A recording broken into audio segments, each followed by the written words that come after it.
And who do I make the host? You make me Yeah, you the do. host. Yeah. Yuji? Yeah, please.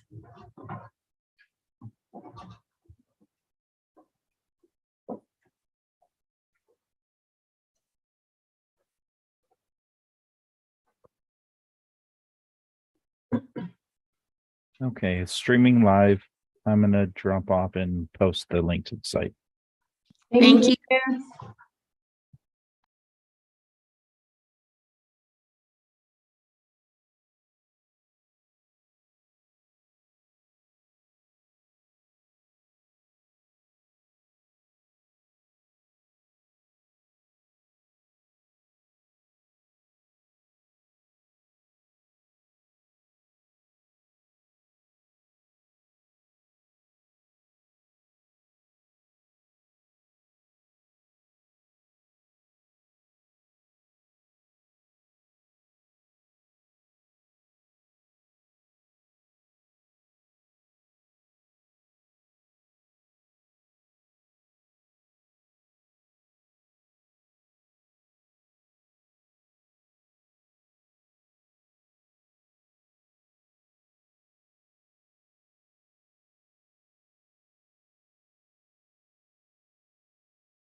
This is there a typo? Should I? Oh, I logged in with computer audio, right? Yeah. So now mute. Mhm. Now mute. Yeah. Okay, mute myself.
Hello.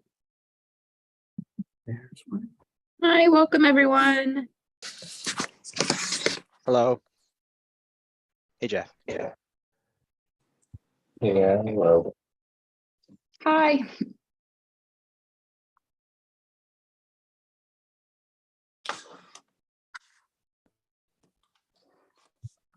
Give everyone just a second to get on, get their audio connected.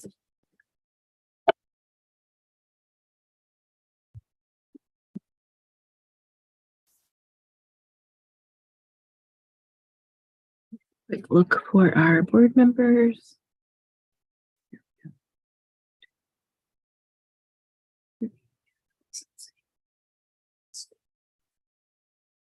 Sorry,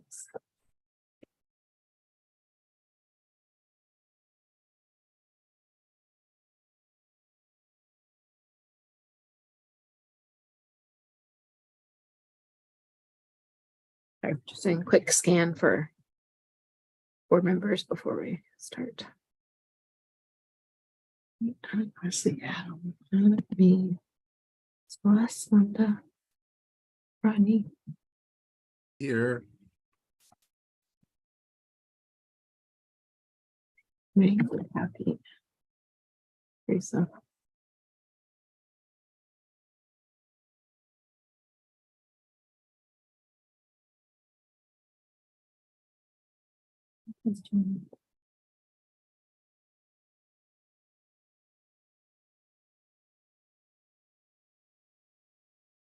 All right, I think we can get started.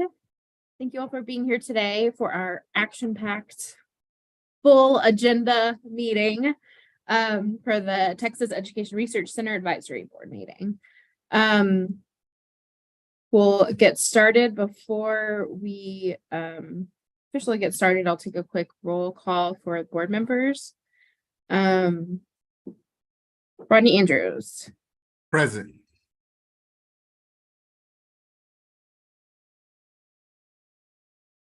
I see you, but I didn't hear you. There you go. Okay, thanks. Can you hear me now? Yes, All right. perfect. Thank you. Celeste Alexander. Here. Kathy Horn. Here. Adam Leonard. Here for an hour.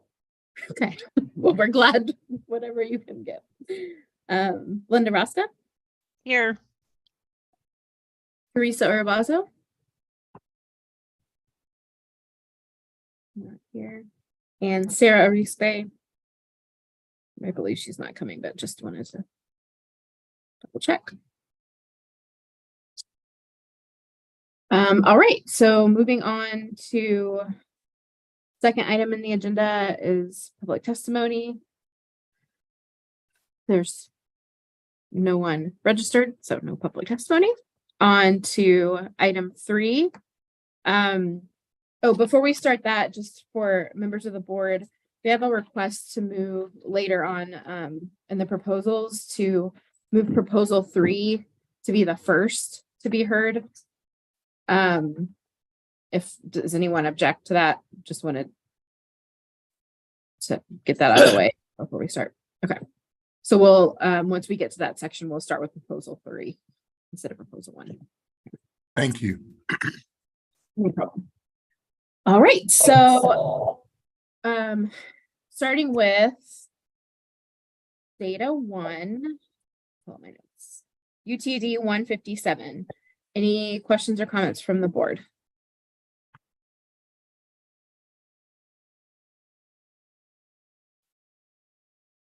Okay, do I have a motion to approve? This is Kathy. I move to approve. I'll This is- second Celeste. All in favor? Aye. Aye. Any opposed? Motion passes. Data 2, UTD 160. Questions or comments from the board?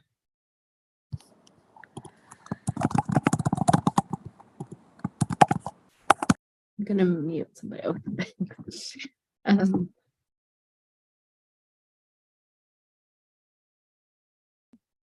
Sorry, I'm looking at my notes. I think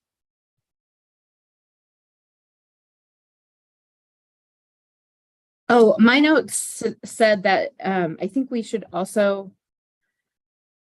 allow the researcher to request the CBM OCS and the CBM OC8 because in 2020 and FY22 the class report changed to be now collected with these new OCS and OC8 reports.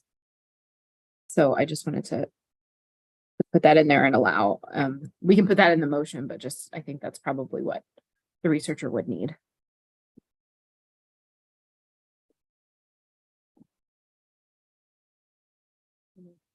That's that, okay. Do I have a motion to approve with the amendment to add the request for the OCS and the OC8? This is Rodney Andrews. I motion to approve with the amendment that the OCS and the OC8 reports be added. I'll second Celeste. All in favor?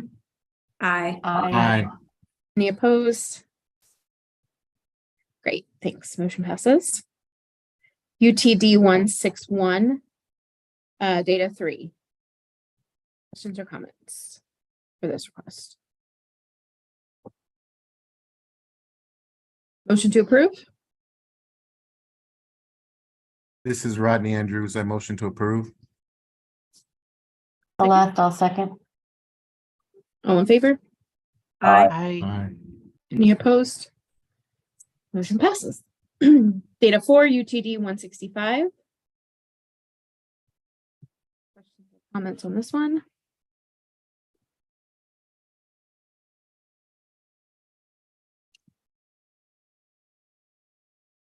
Motion to approve? This is Rodney Andrews. I motion to approve. Kathy, I'll second. All in favor? Aye. Aye. Any opposed? Motion passes. Data 5, UTA 147. Questions or comments?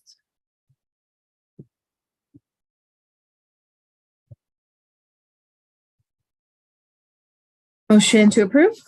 This is Rodney Andrews. I motion to approve. I'll second Celeste. All in favor? Aye. Aye. Any opposed? Motion passes. Data 6, UTA. Commissioner Director Project 2103 THECB. Questions or comments? A motion to approve? This is Rodney Andrews. I motion to approve. Second Celeste. All in favor? Aye. Aye. Any opposed? Motion passes. Data 7, UTA 104. Questions or comments from the board? Motion to approve? Move This to is- approve Celeste. I second Rodney Andrews. All in favor? Aye. Aye. Aye. Any opposed? Motion passes. Data 8, UTA 136. Questions or comments?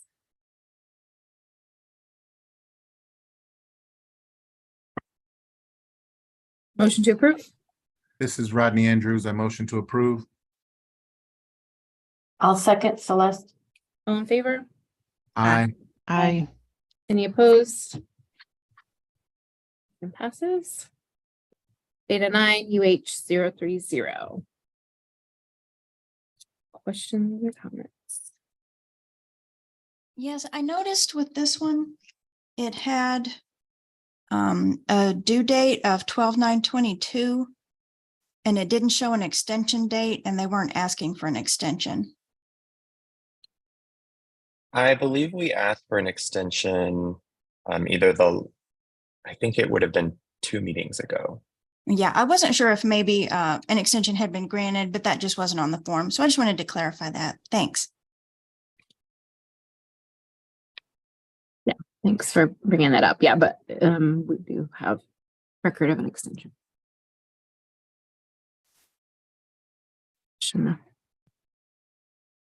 Any other questions or comments? Motion to approve? This is Rodney Andrews. I motion to approve. Second? Celeste, I'll second. All in favor? Aye. Aye. Any opposed? Motion passes. Data 10, UH040. Questions on this one?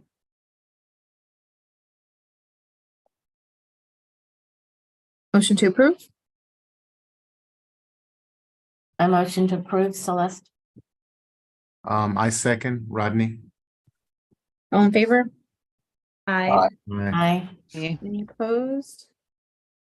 Motion passes. Data 11, UH041. Questions on this one? Motion to approve. This is Rodney. I motion to approve. I'll second Celeste. All in favor? Aye. Aye. Any opposed? Motion passes. Data 12, UH046. Yes, this, I had a similar issue as the earlier one. They have their original approval date and end date the same on the form as 6/9/22. They also aren't requesting an extension, so I don't know if this is another situation where they just put the dates wrong or didn't put the. I just had the date wrong. My apologies. And Yeah. the start date is right, but not the end date. My apologies.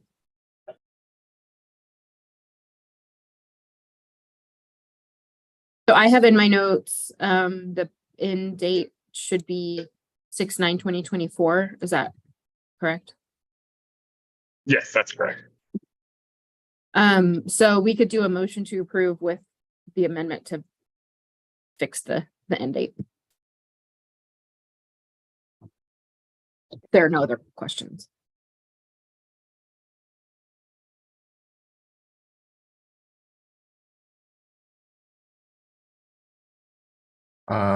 This is Rodney Andrews. My motion to approve with the amendment that the end date be corrected. Thank you. Second, I'll second Celeste. all in favor? Aye. Any opposed? Motion passes. Thanks. Data 13, UH051. Any questions on this one?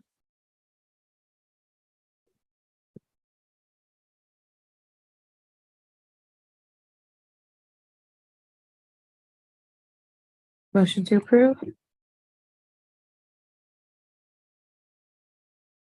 I move to approve. This is Celeste. I Second. second Rodney. All in favor? Aye. Aye. Any opposed? Motion passes. Data 14, UH054.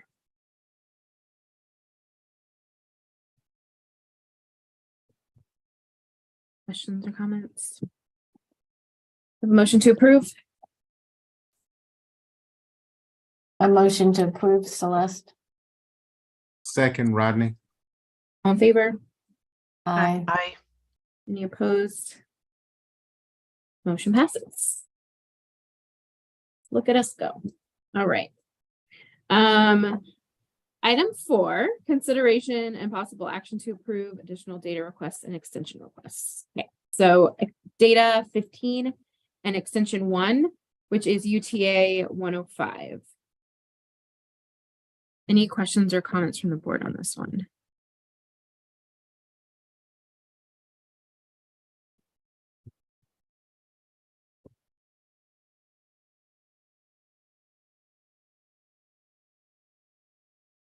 Motion to approve.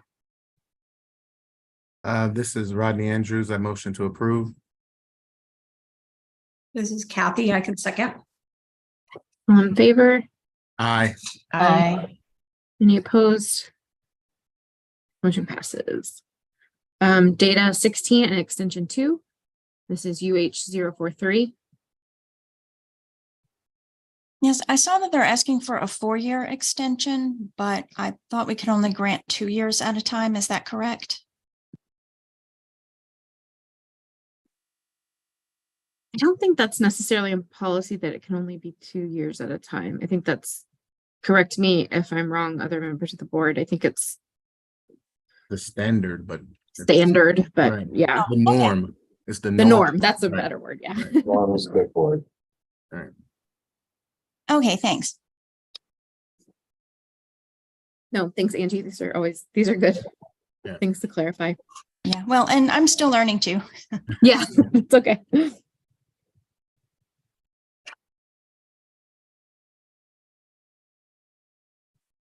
Any other questions or comments about this one?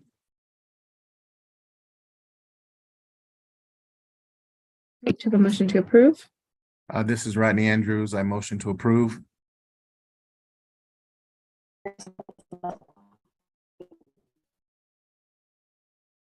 Sorry, I think Celeste, did you? I said second, Celeste. Thank you. Thank you. All in favor? Aye. Aye. Any opposed? Motion passes. Okay, on to item 5, consideration of possible action to approve extension requests. So now we're on extension 3, UTA 150. Questions or comments? Motion to approve. This is Rodney Andrews. I motion to approve. Kathy, I second.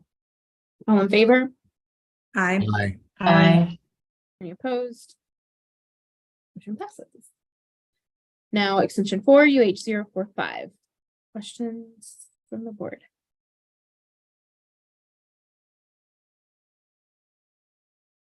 Motion to approve. This is Rodney Andrews. I motion to approve. I'll second, Celeste. Okay, all in favor? Aye. Aye. Any opposed? Motion passes. Great, thanks. All right, now to item 6, consideration and possible action to approve new research projects. And as I mentioned before, we're starting with proposal 3. Proposal 3, including remote access requests, UTD 181, exploring the influence of parental deployment on educational outcomes. Do I have researchers here to talk us through this one? Yes, Trey Miller, Associate Professor of Economics and Director of the Texas Schools Project at UT Dallas. Thank you for time, and thank you for letting me go first so I can make sure I can get off and teach my class at 2 o'clock. So I'm joined today by my co-PI Kyle Greenberg of West Point, who is also Director of Long-Term Research for Office of Economic and Manpower Analysis for the U.S. Army, and a number of the other co-PIs on my project, Andrew Johnston at UC Merced, Mike Kofed at West Point, soon to be University of Tennessee. So congrats, Mike, and Rich Patterson at BYU. And so what are we trying to do here? We're all really excited about this project because I think each of us has tried to do something like this for a number of years, but have never been able to get it to work. But we think it's really important. So we want to link military personnel records into the ERC data system to explore the influence of parental deployment on educational outcomes of students in the state. And so why do we think this is important? Well, among the 475,000 active duty service members in the US, roughly 140,000 have a total of 255,000 school-age dependents.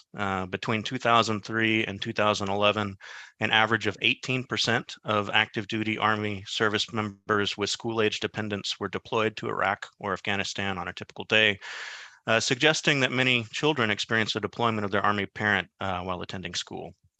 This is particularly important in the state of Texas, where roughly 22,000 active duty Army service members currently assigned to a base in the state have nearly 39,000 school-age dependents.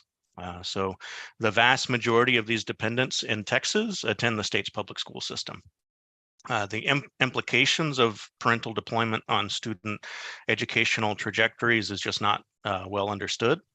And this study will significantly advance that understanding of this important issue by, again, merging those Army personnel records on members stationed in Texas with information on the dates and nature of their deployments into the ERC data on the educational and behavioral outcomes of the school age dependence of those members to provide some of the first best concrete evidence on the implications of parental deployment on student outcomes over the life cycle.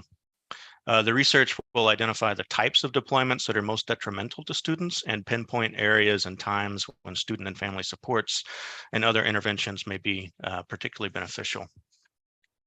The research, we think, also has implications for the impact of parental absence on students more broadly, an issue that has become particularly salient as a consequence of the COVID-19 pandemic. So by exploring the relationship between different types of deployments with differences in both duration and casualty risk, we can also begin to, kind of better understand the longer term implications of COVID and other related parental absences on student educational and behavioral outcomes. In terms of benefits to Texas, we think that this is important in the state because Texas is one of the largest contributing states to the U.S. Armed Forces and has a large Army-connected population with approximately 70,000 active duty members currently stationed in the state at 3 major bases: Fort Hood, Fort Sam Houston, and Fort Bliss, and other locations as well. So the research will be particularly useful for schools near these Texas Army bases that serve a large number of Army-connected students. It will also be useful to nonprofits and other organizations that invest in the well-being of military families. And we're committed as a research team to getting the research results out to those groups so that it can inform, policy and thinking. This obviously requires supplemental data and linking the Army personnel records from the Office of Economic and Manpower Analysis. Our co-PI is the Director of Long-Term Research, Kyle Greenberg. He's on the line and can kind of answer questions about that. We, for what it's worth, the Army understands that they will be sending records to TEA to be linked and de-identified and made available through the ERC system, and are comfortable with that process. So if we are approved, we're excited to start the process of negotiating the terms of a data sharing agreement there. It's enough for now. Interested in your thoughts and questions. Yeah, thank you, Trey. I have a quick clarifying question about the supplementary data. So it seems like it's twofold, right? Like you're wanting to merge the student data to TEA files, but also parent data to college and workforce. Is that correct? So that is mainly for the spouses and partners of the service members who are deploying, because we think that it's likely that the spouses may alter their labor market participation or educational, post-secondary enrollment if their spouse gets deployed. And we want to look at the implications of that on, the students. So, yeah.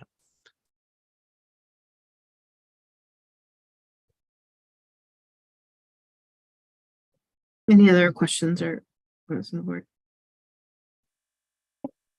This is Celeste. It seems like there's a lot of PII, going into this. I'm just wondering, once we identify parents and students who are siblings, I'm worried it might be kind of easy to figure out who they are in the ERC data.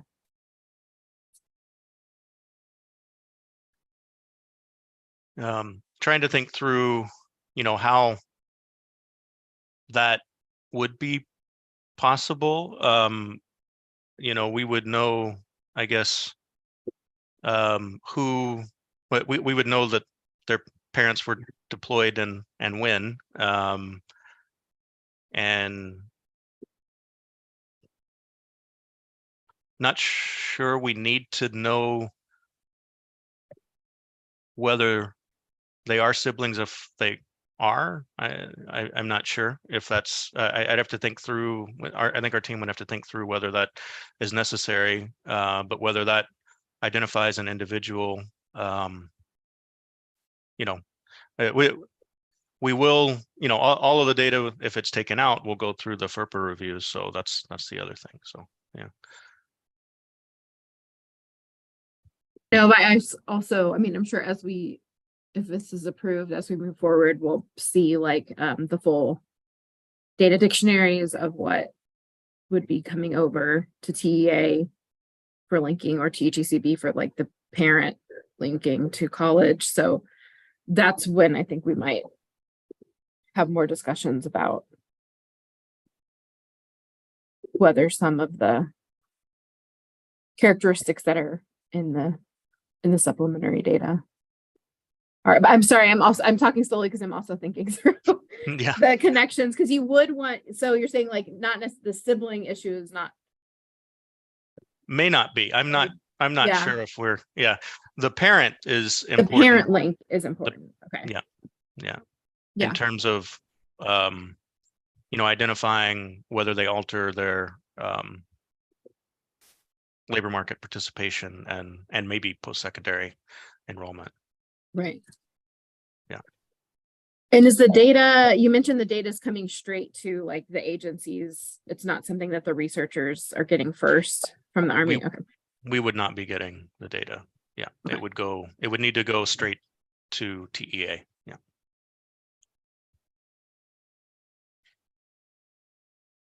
Any other questions or comments from the board on this?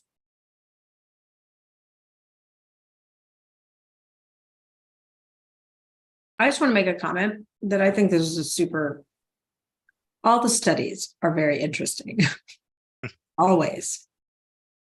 I think this is I appreciate the really novel use of ERC in this way to get to potentially very important and broad scoped impact. So. Thank you, Kathy. We really appreciate that. And like I said, I mean, I think the 5 of us on this research team have been working in the space of both post-secondary education and some around military, and veterans issues for our careers. And we've never been able to do this at this scope. And this will, I think, really advance, our knowledge in this field. So I appreciate that. Yeah. Well, I think it's really important because, I mean, especially in a state like Texas, right, where, and I would like to think that this would be true in other states, but I know it's true from looking at this, that veterans are really better, right, that their service and their sacrifice in terms of time on deployment and the danger they put themselves through, and then sometimes, unfortunately, more serious sacrifices and long-term sacrifices like that are truly honored. And so to be kind of considering what the impacts on their children are and how we might be able to mitigate those things, I'm sure is something that people in that community, people who are currently serving, who will be serving in the future, knowing that Texas is focused on how do we make sure that the special challenges that their children face are better addressed in order to minimize the impact that clearly deployment would have on their kids is noble. And it's putting our money where our mouth is in the state. Thank you, Adam. And I wanted to support that too. And I think that was one of my kind of thoughts, is that it would be really nice to see how the children are doing in their educational advancement, in being deployed, going different places if they're moved, but also obviously not having parents around. Yeah. And the only other thing which for I a lot think of prompted, mining. Sorry. I was going to say the other thing that prompted it on the remote access, it does say you'll have access to the supplemental data. That was partially why I asked my first question. That may not be correct though. We might have made a mistake on the form. We do not have access to the supplemental data. We won't. Yeah. So. Okay. Yeah. Right. Great. Thank you. Thanks. Well, then do I have a motion to approve proposal 3, including remote access? This is Rodney Andrews. I move to approve proposal 3 with remote access. I'll second Celeste. All in favor? Aye. Aye. Any opposed? Great, motion passes. Thanks, Trey. Thank you. I'm going to stick around and as long as I can and listen to others. So. Great. Thanks. Okay, so back to proposal 1, including remote access requests, UTD 179, major specific admissions restrictions in Texas. Do you have a researcher here to chat with us about this one? Yes, hi, I'm Amy Kim. I'm a current second-year PhD student at Princeton University. And my proposed research centers around what I'm calling major specific admissions restrictions, which is a term that I'm using to apply to this broad set of admissions restrictions that universities and post-secondary institutions are implementing in response to really high demand for some majors in particular. And so often those majors are things like business or engineering, or most recently computer science at a lot of places. And this is a big deal for a lot of universities because they have so many students that are interested in majoring in these subjects and only a limited number of spots and only a limited number of resources to meet that demand. And so in response, what a lot of universities have done is implemented these additional admissions restrictions for these programs. And those can take the form of additional holistic review, higher SAT cutoffs, higher GPA cutoffs, etc. But even though these policies are very commonplace across post-secondary institutions in Texas, even beyond across the whole USA, there's actually pretty little research done on understanding exactly the impacts of this set of this type of admissions restriction that's specific to major. So in particular, what I want to do is with my proposed research, is I want to look at the impact of these types of restrictions first directly on students' behavior. So how do students respond to these restrictions in terms of which schools and which majors that they choose to apply to? Do they respond in the way that schools think they will? Do they, make other decisions in response? Do they kind of censor themselves and not apply to schools that they might have otherwise applied to? Things like that related to direct impacts on student behavior. I also want to look at the indirect effects of these policies on student outcomes, both within post-secondary institutions and beyond. And then finally, specific to the policy environment in Texas, I want to look at how these major specific admissions restrictions interact with kind of school-wide admissions policies.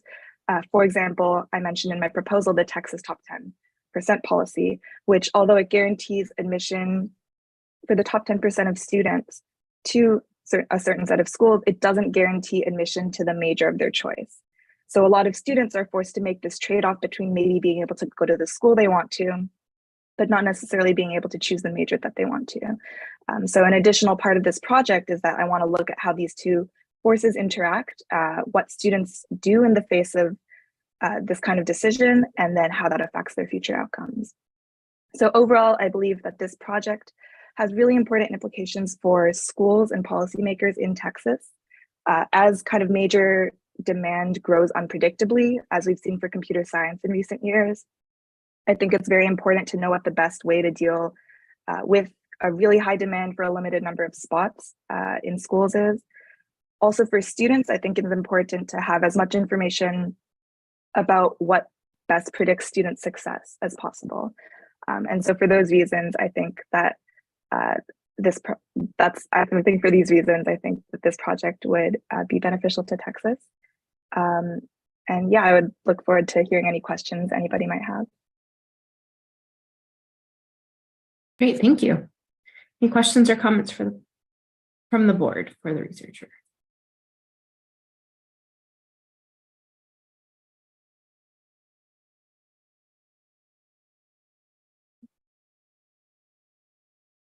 I did have a couple of questions about the data requested.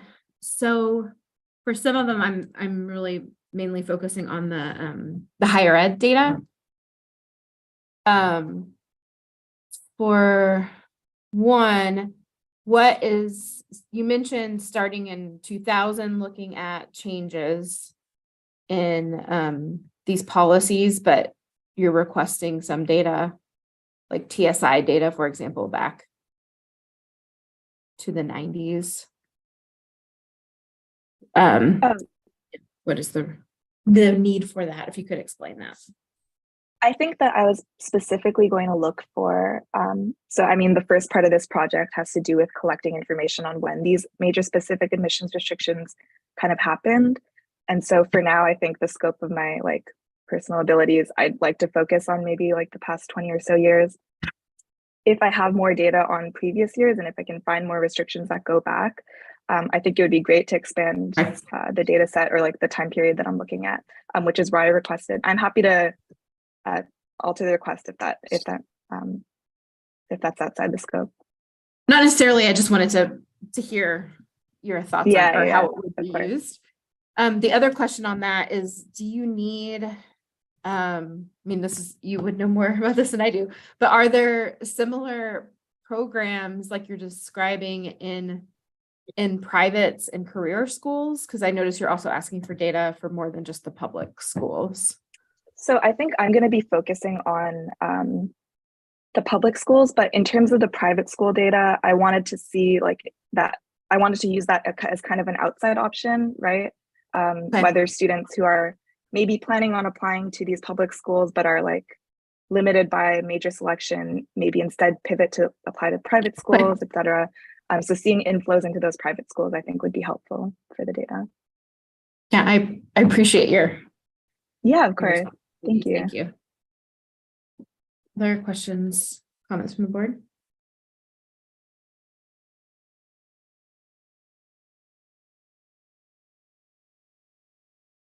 I have a motion to approve. This is Kathy. I move to approve, including remote access. I'll second Celeste. All in favor? Aye. Aye. Opposed? Motion passes. Thank you. Right. Proposal 2, including remote access UTD 180, heterogeneous returns and characterizing the rules of choice of major and course selection. Thank you for the opportunity to talk about the proposal. I'm Rodney Andrews. I'm Associate Professor of Economics and Director of the UTD ERC. This is joint work with Scott Emberman of Michigan State University, Michael Lovenheim, who's on the call at Cornell, and Kevin Stang at the University of Michigan. So the first two goals of building a talent-strong Texas, so to speak, to credentials, right? With the first goal being by the year 2030, we want people, you know, between the ages of 25 and 64 to have a degree, certificate, or other post-secondary credential. The second goal being that we would like these credentials to lead into lasting successful careers, which sort of speaks to long-run labor market success. So in the past, my colleagues and I have examined the returns to attending certain institutions. But, you know, attending college is one of the most important decisions that students are going to make. But equally important decisions are the choice of major and also the choice of courses, right? And so to the extent that these choices represent investments, then students perhaps are sorely lacking in information with regards to the long-run prospects of the choices that they make. And that's the role that we take on here by examining choice of major along a number of dimensions, as well as choice of courses, right? Recognizing that this taxonomy of major and course that we've developed is really at best sort of a course representation of the human capital investments that students make. And we really just want to provide information that could guide the investment decision. We've worked with these data in the past, and so we fully expect to produce papers that are suitable for peer-reviewed journals, but also will provide sort of a policy brief that sort of summarizes our findings. And as evidence of that in the past, some of our work has received attention from the popular media. For example, in Vox, sort of discusses a working paper that we put out in 2022 that looks at a similar set of topics, but not with this level of granularity that we propose here. I'm excited to take any of your questions. Great, thanks, Rodney. Any questions or comments from the board? I feel like we have to come up with a bunch for Roger, don't you? I think that's right. I think it's something really hard to ask him. No, I don't have any. I would say you might relook at some of the data. I know that you say to present, but you know, we had several files updated or changed names. Right. And that actually may be something we as a board need to decide if the one went to another, is that okay to request that one and then still get the other? I know that wasn't okay with the OOT, but I Right. don't know about the let's see, the 004 ended, but then there's a C1 and then there's a CS. Yes. Right. I guess that, sort of the issue is that the requests are generally made at the report level, even if you want some subset of the information sort of contained in the report. And then so it's certainly, the difference in sort of granularity in terms of what is used and the way that we request it kind of makes this a tough thing, right? Like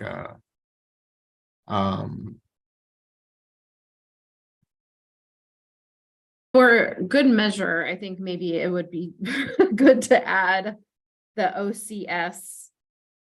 okay, I was thinking about that. Okay, wait, OCS. OC1.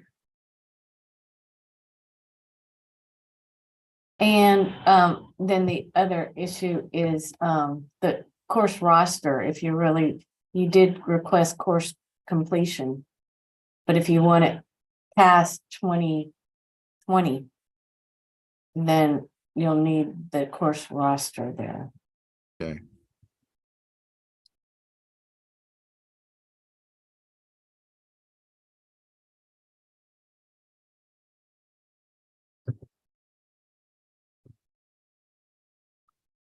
I mean, you can come back with the data amendment, but it seems like it's easier if we do it now. Agreed. But I'm in sort of an awkward position being on the, so I'm willing to, of course, make these amendments so that we can move forward. Yeah, I mean, I think So I all of these guess- fall into what you're asking for. It's just the change in names, I really. agree. I think I'm just saying that, it's been a little bit tough for us to figure out what to put, what not to put, and what, which ones require, say, a data amendment and which ones don't. Yeah.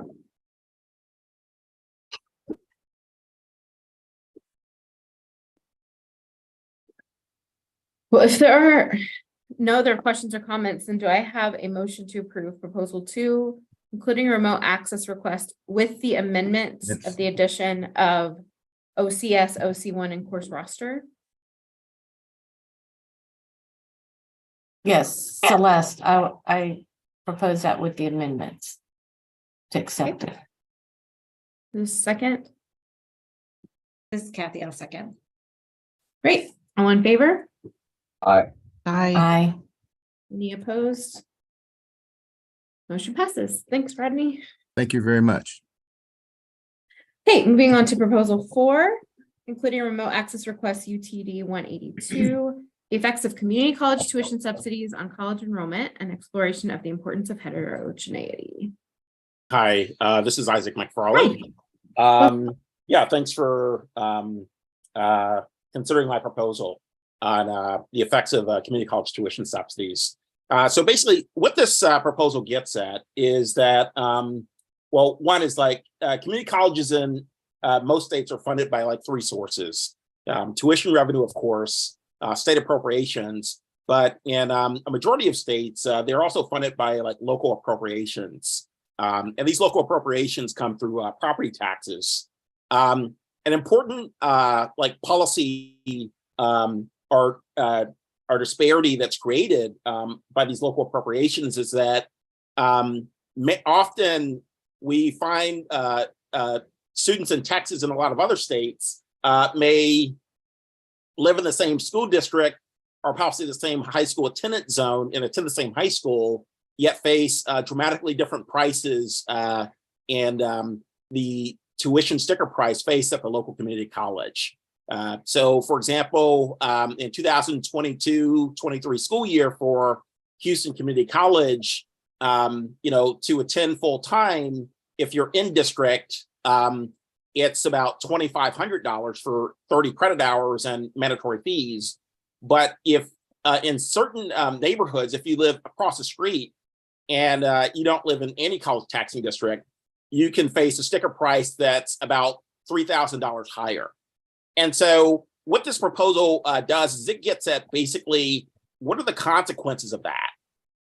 And so, we basically implement a regression discontinuity strategy, and I won't go into a lot of details about that. But basically, we're comparing individuals that live basically within the same school district, but on opposite sides of the college taxing district boundaries throughout the state of Texas. And we're looking at what the consequences are. In particular, what we're trying to do is we're trying to see basically what happens when basically people face a tuition subsidy or tuition reduction. How likely are they to enroll in basically public college? So that's the main thing. But in particular, what we're interested in is we're interested in this question of heterogeneity. And that is like, for whom does it matter the most or the least? So if there's a big difference, say, for example, in high school students, where basically a college taxing district boundary intersects that attendance zone, are basically students who might be on free lunch more likely to be impacted, and by how much? And if students who are basically more affluent, likely to be impacted. So in terms of basically the ERC, what we're trying to do is we're trying to answer the question, a different question that I don't think has previously been considered or studied, and that is basically in terms of basically the labor market payoff to attending college and graduating from college. Do the effects of these tuition reductions, do they vary based on the local college wage premium? So if you live in a particular area of Texas that has a high payoff to attending college, is the effect of the tuition subsidy larger compared to a place in Texas where the payoff to attending college is relatively low? Okay. Similarly, you can answer other questions. For example, looking at basically differences in the payoff to attend college between different groups. Say, for example, between Hispanics and whites, or possibly between blacks and whites. If we see that there's a large disparity among college graduates who basically come from the same school district between a racial minority group and basically a non-Hispanic white group, then the effects of these tuition subsidies might be lower, because it's possible that that large disparity might be interpreted as basically racial discrimination. And so that's one of the things we're hope to look at.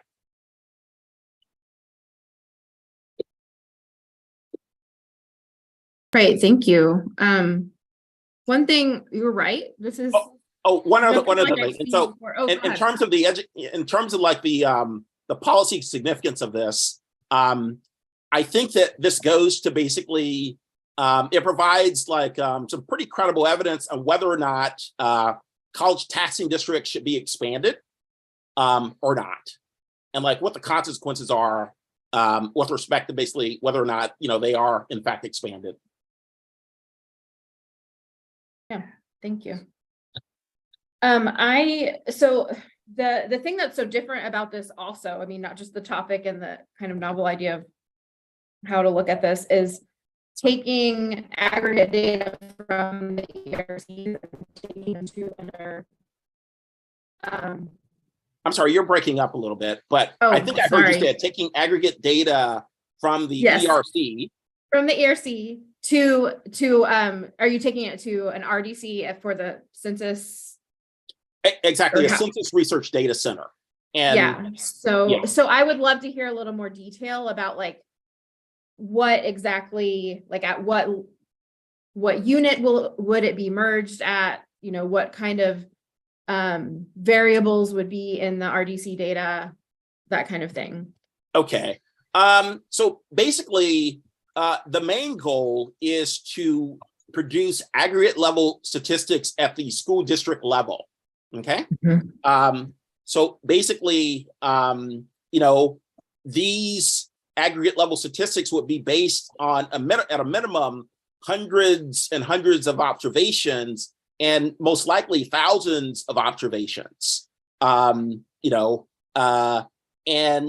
when these data will be analyzed within the Census Research Data Center environment, they're going to be analyzed, and empirical results will be produced where the expected subgroup level, the sample size of the expected subgroup level, is going to be relatively large. I would expect a minimum of probably about 80,000 observations to produce a single subgroup estimate. The other thing I would point out is that basically there's no way to like identify anyone, any particular person in the census RDC data that we have access to, which is the American Community Survey. Neither the decennial census sample that they have within their restricted data. Okay, that's helpful. We only would know whether or not they live in a school district. I guess what I'm asking too, so if it's you mentioned in the proposal also that you would like it even at the high school level. You're correct. I did say that. We're actually not going to basically produce any high school level aggregate statistics. We're only going to do it at the school district level. And so we're no longer going to do that particular analysis. So you would be mapping the aggregate information on the school district onto the census data. So I think in general, there are a lot of more specific details that I think would be helpful for us to be able to ensure that there's no possibility of re-identification, because as you know, even, you know, in several school districts in Texas, like sometimes there is only one high school. So subgroup analysis could be very close to like the minimum we usually allow for release. And so without knowing exactly what it's going to be linked to, and I think that's the sort of information that would be really helpful to have. Like what variables would it be? So basically, the primary data sets are basically it's several cross sections of the American Community Survey. Okay. And so basically, the data from the American Community Survey collects information on basically level of educational attainment, whether or not you're enrolled in college or not enrolled in college. It collects information on race, ethnicity. Sure. It also collects information on basically the demographics of the household as well. Those are like the primary variables that we will be using in the American community from the American Community Survey. And again, like we'll be analyzing this, and like the Census Bureau, in order to like use these data, you know, there's a very strict process and protocols to use the data. You know, being interviewed by the FBI, fingerprinted, and you know, annual trainings, and then there's a very strict process and protocol for basically like getting the results released. And so basically, I think anything, a sample size less than probably 80,000 or 70,000, I think it would be very difficult to basically get results released on subgroup estimates that are like smaller than that.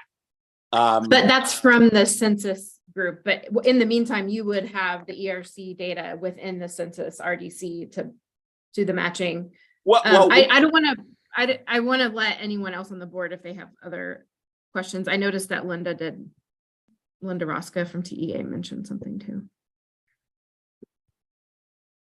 I was just I was expanding on your comment that some school districts have only one high school and about half of our school districts have one high school. They're very small. Yep. Yeah. So I think the issue is not, I mean, this research is obviously very interesting. It's more about making sure that we're being super careful with, our responsibility to follow FERPA and like make sure they're at every step, the risk of re-identification is as low as possible. So I hear what you're saying in that what would be released from the RDC at the end stage is also very aggregate and very high level. But there's this middle stage that, as you mentioned, this is a new way to use the data. So what happens in the RDC and how this is matched is something that we're not familiar with. So I think that's some information that would be one thing really helpful. I'd say like two things. So one is that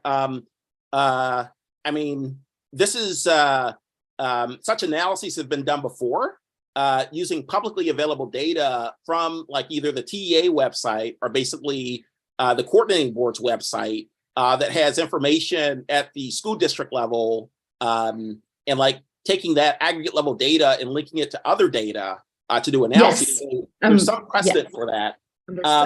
The other thing, but this is allowing you access first to a very like restricted database to produce the aggregate. So I don't think that can be.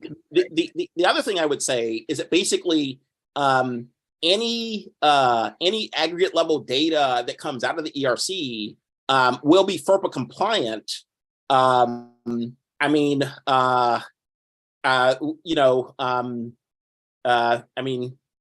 don't know if there are any other things that like I could do to ensure basically that the data won't be linked at a person level, at the person level, or to be able to identify anyone.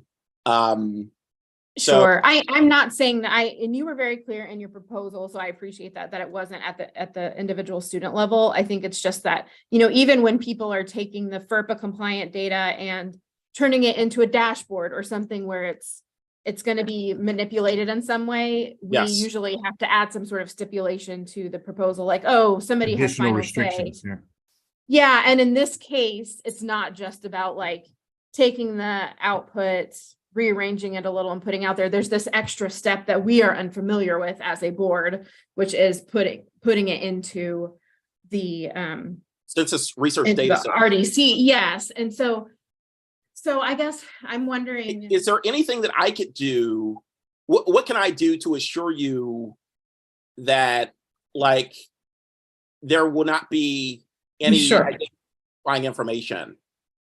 Yeah, I think information about exactly what would be used to link in the RDC. So I'm assuming it's, the location of the school onto something else, and at what level the analysis will be in the RDC, and then what variables would be used, that kind of thing.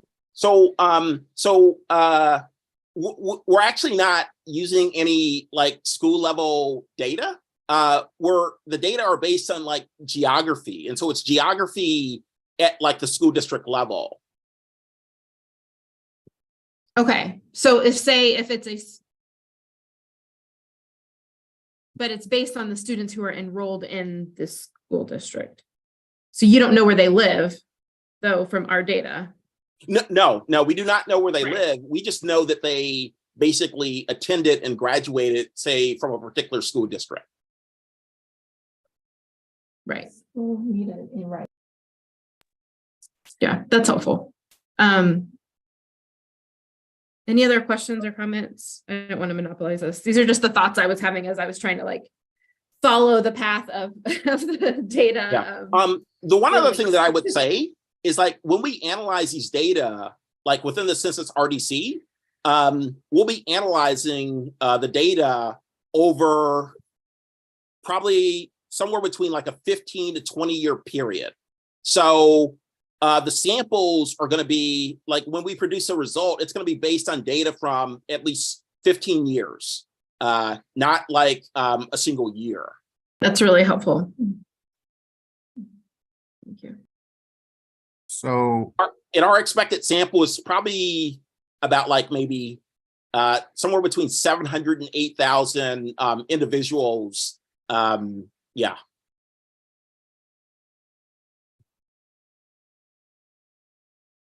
So, are we working towards sort of a set of concrete steps that Dr. McFarland could take to assure us that re-identification risks are mitigated? And in the past, when we've had these issues with regards to proposals that have sort of taken ERC data as output and then sort of manipulated it, there were, sort of these additional restrictions, like, are we sort of, moving towards a conversation a path where those things can then be laid out, and then perhaps with the board's approval, of course, and consultation, Melissa, that you could then grant approval if these issues are dealt with to the agency's satisfaction?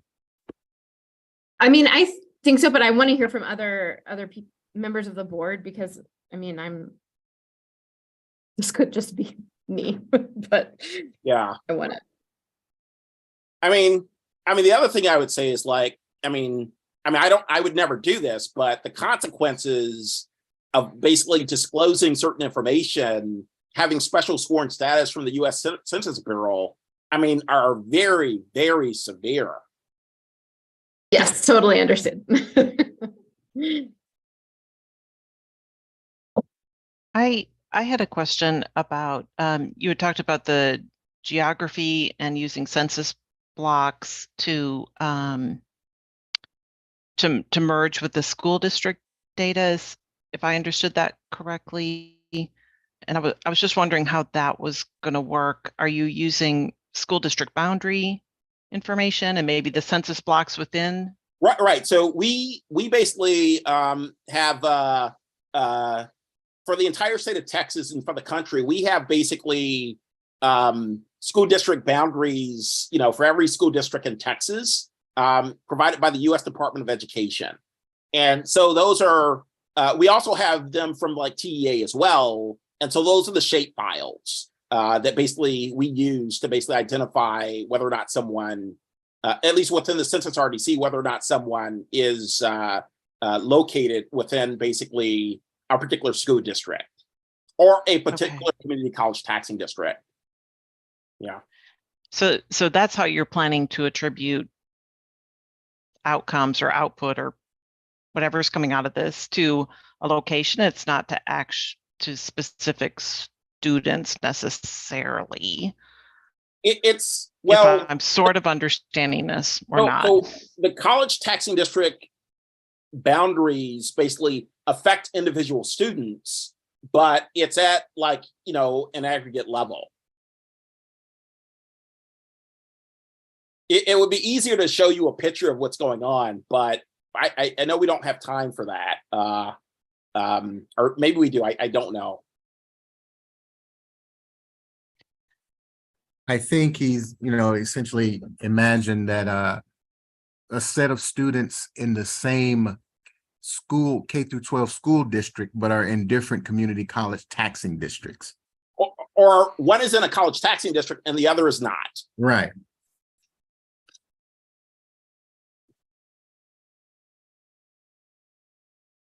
Would it be easier to bring census block group data in or some sort of boundary thing into the ERC? The census, so the census I think that would be more challenging, if not impossible.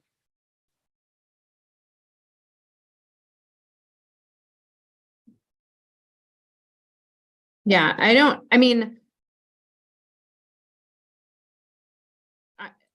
please, other members of the board talking about it, but one thing that I would say if we did do some sort of conditional accept, I would love to see just added to it is more detail about kind of the questions that are coming up now, like the specifics of, like, you know, give us a map. Or like you're I'm saying, sorry, would be so what? helpful. Give you a map, a map. You know, like you're saying, it would be helpful to kind of draw it out about how exactly it would be attached to the census data. Or, I mean, and also things like what indicators in the census data at the, you know, at whatever level you're looking at, the community college taxing district would be linked to the data, those kinds of things. But those are the kinds of things I would ask, but this is totally up to the board. Not that I'm saying this is not doable. It's just kind of this is a new use of the data being taken out of. So I want to make sure we're documenting where we can. And I don't know a whole lot about the ACS, but I think they have individual, don't they have like birth dates, you know, a lot of individual data. I don't think he could link that to our data, right? Because it's not right. No, that's what I'm thinking too. The personal identifier, it's not such the case that basically, you know, it can be linked. But the other issue, and this is just kind of like to emphasize, is that the only data that would go into basically the Census Research Data Center repository will be aggregate level data, often based on like hundreds of basically of observations. So if we find that basically there's, you know, a $5,000 difference or a $10,000 difference between the average earnings for basically Hispanics and whites 6 years after high school graduation, for those that, you know, did graduate from college and those that didn't, you know, again, that's going to be based on hundreds, if not thousands of individuals. And then the way the data would be analyzed, it will be analyzed in such a way so that basically the entire sample of that particular analysis would most likely not be smaller than about 80,000 based on a sample of like 80,000 individuals. Yeah, So- and that's the kind of information I think would be helpful to have documented in the proposal. So it's clear from the beginning, like I mean, it's not, you have a good answers for all of our questions. I think it's just, they came up because it wasn't necessarily clear when we read it the first time, but. I just didn't anticipate these questions. Of course you can. But, So, yeah. I mean, the other thing is I would say is like, there's also precedent for this. I mean, I think like the coordinating board a long time ago, it's been a while since I've looked at this, but you know, they've made publicly available, for example, data on future earnings for people that attend particular colleges and also major in particular fields of study. I do think that is different. It's totally different when it's approved for public release, because then the question could be, well, why do you need to use ERC data to aggregate it all if you could use just publicly released data? So I think that's the difference here is like, there's precedent for, you know, aggregate data going in, but not for. Fair. I think that's a totally fair critique. So this is novel. You know, like, and certainly we, you know, want to make sure that, you know, we stick by FERPA. I'm just trying to say, like, with consultation from the board, sort of what's a path forward? What additional information could Dr. McFarland provide, you know, to mitigate concerns about re-identification and provide clarity about how these aggregates will be brought in such a way to mitigate your concerns. And if he does that, successfully, then, is there a way for, maybe Melissa, with consent of the board, to potentially grant approval? So what I hear, sorry, Melissa, maybe you want to go for it. No, please go for it. So what I hear in this conversation to Rodney's wondering is, and Melissa, your comment, I think that it's potentially the case that there is in principle, there is in principle comfort with all that's been presented to conditionally approve or to approve upon, a second review or whatever. I don't know what the right language is, Melissa, you'll know. And that to your question, Rodney, that conditional approval is simply about representing what has been detailed here in terms of the process of data construction, movement, and reconnection in this other space, in a way that captures conversation. And I think to your point about this being novel, documents in a way that we can use as precedent, best practice around how to think about the next proposal that comes in with the same kind of sort of creative connection and useful connection of disparate data sets. Because I think, just to reinforce, nobody believes Isaac isn't really committed to keeping these data safe across all contexts, right? And so having this well represented here gives us, it's like to me, it's like a version of the conversations we've had to have around proprietary studies that have some kind of proprietary connection. That's what I hear and what could happen to move this forward today. And I would agree, from my vantage point, have Melissa be a final second set of eyes to review the archived proposal or the approved proposal.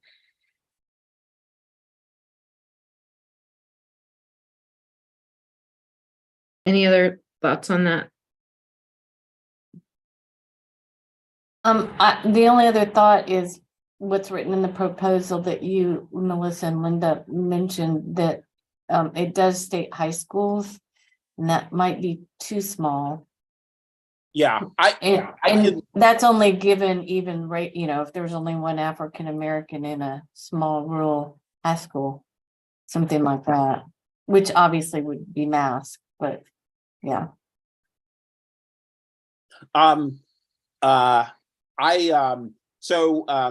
think I mentioned this earlier, but we are no longer going to be analyzing data at the high school level, producing statistics at the high school level. It would only be at the school district level.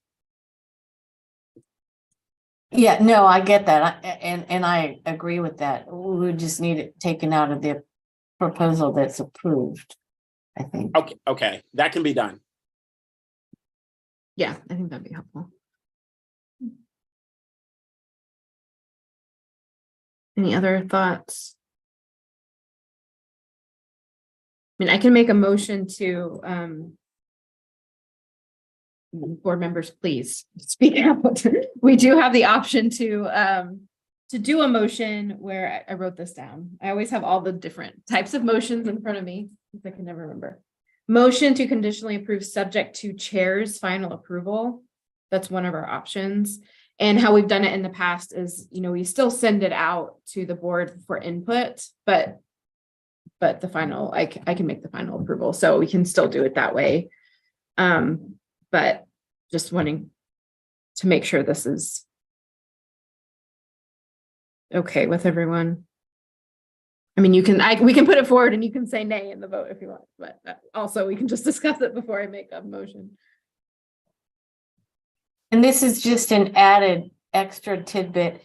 Jeff Denning, right, Isaac? Because he is done. I know Jeff fairly well. Yeah. I noticed you cited him, but he did a little of the same thing with with the ERC data on the community colleges and the taxing districts that were annexed. So I just want to make sure you knew that. No, Jeff and I, we know each other. We exchange emails occasionally. Great. Yeah. So Isaac, I really appreciate you fielding our questions, and to repeat what others have said, this is a really interesting and important study. I think it's just the all use of data. We want to make sure we're documenting everything super clearly to make sure, it's clear that we're all trying to keep the student data safe. But I hear, your answers to everything make that clear. And I think just kind of putting that into writing, adding more detail about, how the, that it's not, it will be at a minimum level, ISD level, and then what would be taken over and merged and linked with at the census state level. And then also the information you let us know about what even can be released from the RDC is really helpful to know as well, because that's that also helps. Yeah. I can put something to there. Would you mind if I basically contacted you and copied Rodney Andrews or Trey Miller about, and like maybe discuss this over email? I want to be mindful of like the time of others, because I know there's a limited number of time. Yes, that's fine. And what I can do, I'll make a motion and everything, but again, if we do this motion, it would still be with input from the board, so the board would still see the updated proposal, but we'll make the motion to give me final approval. Very good. Okay, so do I have a motion to conditionally approve proposal 4, including remote access requests, subject to chair's final approval with input from the board? This is Rodney Andrews. I make that motion for conditional approval, subject to the chair's final approval with input from the board. Great, thank you. I'll second Celeste. Great, all in favor? Aye. Aye. Aye. Any opposed? Right, motion passes. Thank you so much, Isaac, for being here. All right, moving to proposal 5, including remote access request UTD 183, the impact of online training certificates in Texas. Hi, everyone. I'm Mike Lovenheim. I'm a professor of economics, public policy, and industrial and labor relations at Cornell University. And this is joint work with an awesome team at the Hoover Institution at Stanford University, including Natalie Miller, who's a research fellow there, and Dean Ball, who are also on this call. Great. So this is, I think, a really exciting project about alternative certifications, which are growing in prevalence throughout the United States, including in Texas, and are basically these certificates that are given by private companies to give workers credentials in the labor market, right? And so the kind of background for why these are a value and potentially a value and of importance is that, post-secondary education's expensive and it's time consuming, right? And so these provide other ways of credentialing workers that are far less expensive and that are quicker, right? And so they're growing in prevalence, as I said, but we don't know a lot about who gets these certificates, what effects they have on workers in terms of their earnings and employment, and how these certificates, which are given by private companies, interact with the traditional post-secondary education sector. And so this, we have here a really unique and opportunity to study this question using data on certifications from one of the big private providers of these.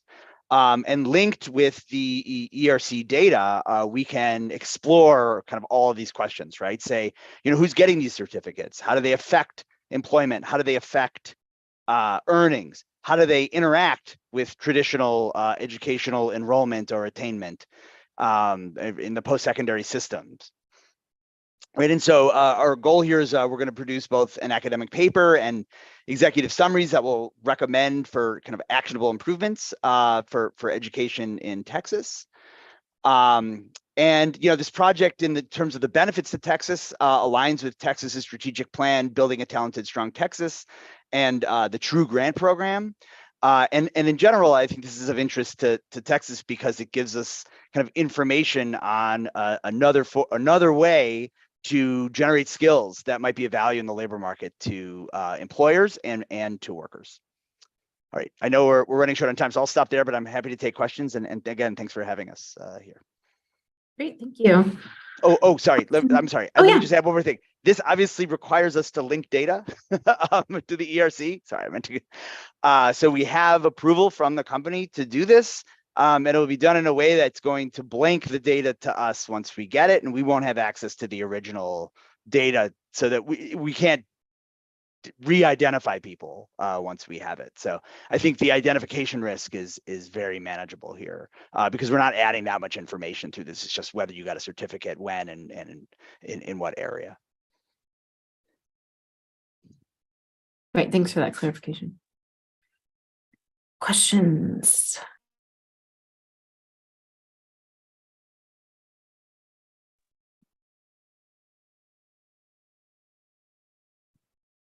I have a note that you mentioned possibly wanting to use birth date and high school grades. Which neither. Sorry, you said neither. Neither are in the ERC data. Okay, I don't think those are necessary for my colleagues can jump in if I'm wrong on this. I don't think those are necessary for the match. Our birthdays are not in the birth. Oh, sorry. In the match, for the match, they can be used, but they cannot be in the. Yeah. I'm sorry. Yes, they'll only be used for the match. Okay, that's helpful. Yeah, absolutely. Yep. But high school grades are not available. Okay, that's fine. We don't need that. Yeah. Apologies for that oversight. I had a quick question about the Coursera. Mm-hmm. Is it, it sounds like it could be pretty big company, right? I mean, that a lot of people get certificates from them. Yes. And it's basically a for-profit, is that correct?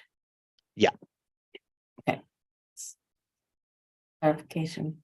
Yeah, and I think one of the interesting things here is about the opportunities for thinking about kind of public-private partnerships, with public post-secondary institutions in particular, partnering with these private companies to provide course credits, and that's already happening. And so, understanding what the implications are for students and workers, I think, is really, important.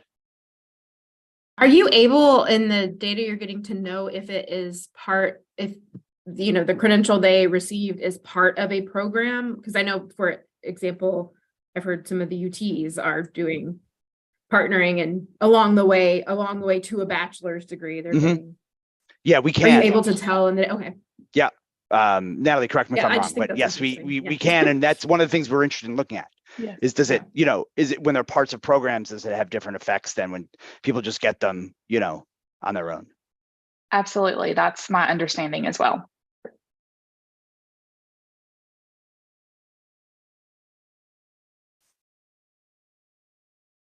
Any other questions or researchers?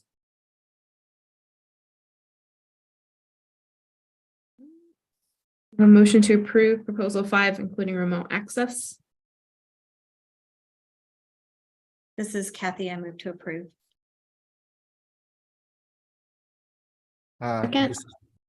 This is Rodney Andrews. I second. All in favor? Aye. Aye. Any opposed? Motion passes. Thank y'all. Thank you. Thank you. Thanks very much.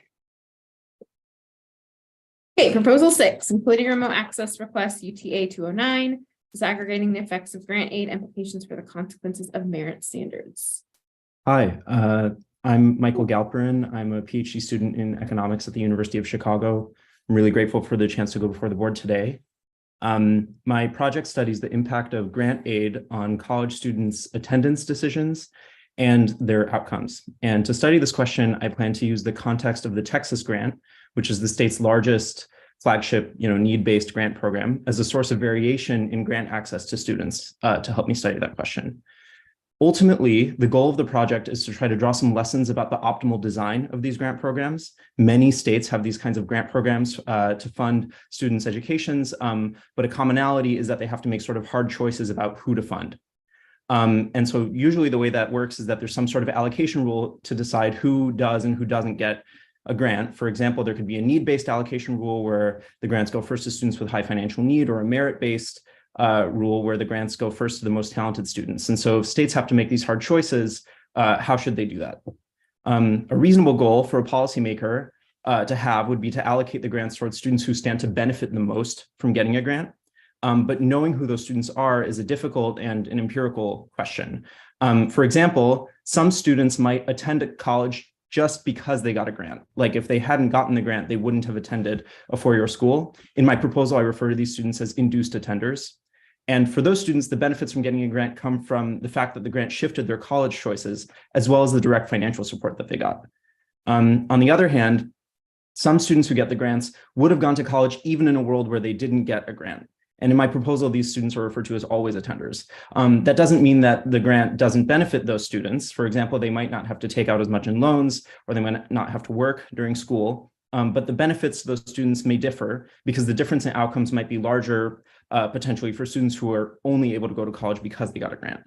And so there are sort of two empirical questions here. The first is who falls into these two categories.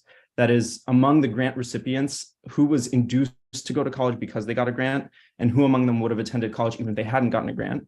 And then the second is, what are the magnitudes of the impacts on student outcomes for these two groups? And ultimately, understanding the best way to allocate these grants depends on the answers to these two questions. So the last thing is that who falls into these groups has really important consequences for whether grants should be allocated based on student merit. And to do that, I want to evaluate a policy change implemented by the state, which began to prioritize only high merit students first in who should get the grants. And those priority rules depended on students' performance in high school and on test scores and other measures of student merit. And so that could result in an equity efficiency trade-off, because the students who get the grant are did better in high school, and so they might be more likely to complete college. So in that sense, the grants might be allocated more efficiently. But also the low merit students by these measures might have had more to gain from getting a grant, because they might be more likely to be shifted into college attendance by getting a grant. And the last element is that in Texas, the way the state has addressed the issue of who should get a grant is by setting a need-based cutoff and then leaving it up to schools conditional on that cutoff who to allocate the grant to in these programs. And so the last part of my project would look to see how schools are actually allocating the grants, and how do these allocations compare to a potentially gain maximizing grant allocation rule. The last thing I'll say is that I think this project has potentially significant policy implications in Texas and beyond. It's like a very common problem that states face, that they have a grant program that isn't fully funded and they have to make hard choices about who to give grants to. And so that is the kind of policy question that I would try to speak to with this project. And thanks, I'm happy to take any questions the board might have. Thank you. Any questions or comments from the board?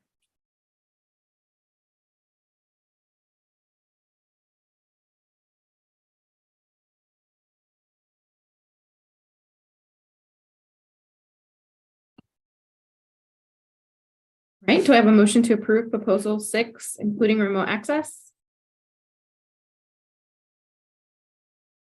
This is Rodney Andrews. I move to approve proposal 6 and with remote access. Second? Kathy, I'll second. All in favor? Aye. Aye. Any opposed? Right, motion passes. Thank you very much. Go for being here. Okay, moving on to proposal 7, including remote access request, UTA 210, advanced courses tracking and educational equity. Anyone here to talk with us about this project? Everyone, thanks for having me here. My name is Hui Huang. I'm a 4th-year econ PhD here at UCLA. So I'm an education economist who studied the effects of education policy and my advisors are Martha Bailey and Natalie Bell. So previously, I've been working on a separate ERC project, study the effects of affirmative action. So for this project, I'm interested in studying the long run effects of advanced placement courses on education equality. First of all, why this is interesting. In theory, AP courses offer high school students an opportunity to challenge themselves and improve their chance of success in the college. But there's reports saying that unequal access to the AP courses might undermine the potential benefit of this curriculum, especially for the students from the underserved backgrounds. And then one policy strategies that often been discussed is to expand offering of the AP courses for those underserved schools. But one possible consequence of such expansion is it might lead to a greater checking and the segregation within the school, where you can imagine that high achieving students would probably going to interact with their similar students. On the other hand, such expansion of the AP courses might allow low income students have better access to those courses and going to improve their short and long run outcomes.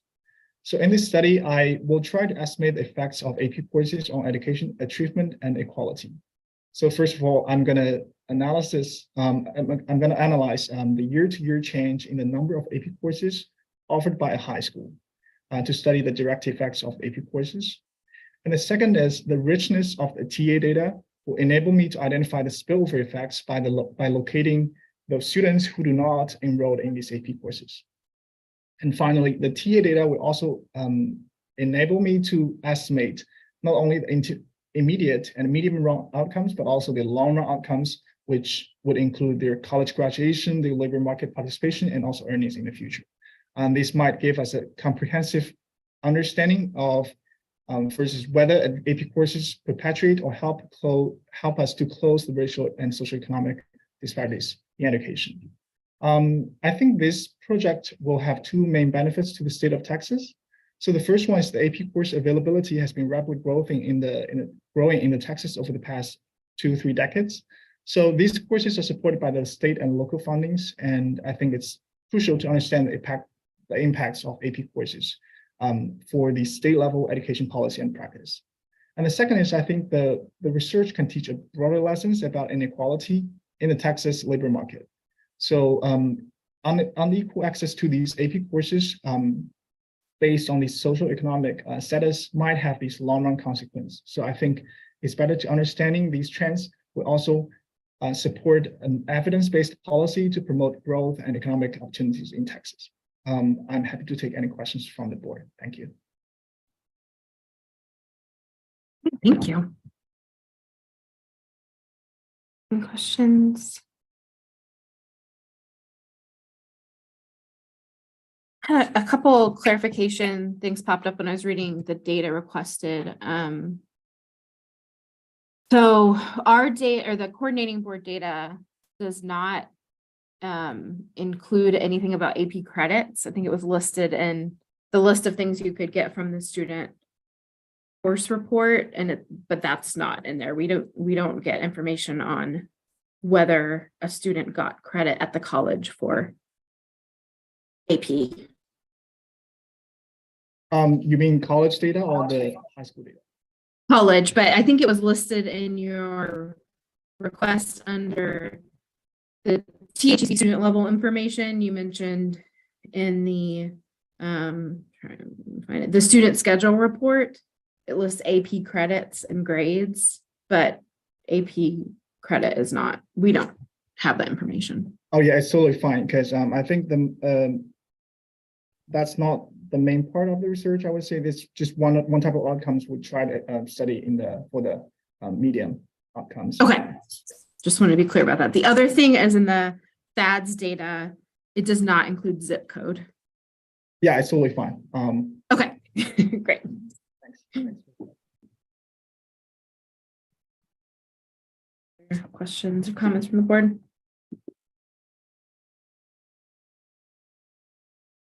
Right, do I have a motion to approve proposal 7, including remote access? This is Rodney Andrews. I motion to approve proposal 7, including remote access. I'll second. This is Celeste. Great, all in favor? Aye. Aye. Any opposed? Motion passes. Thank you. Good luck with your research. Okay, moving on to proposal 8, including remote access requests UTA 211.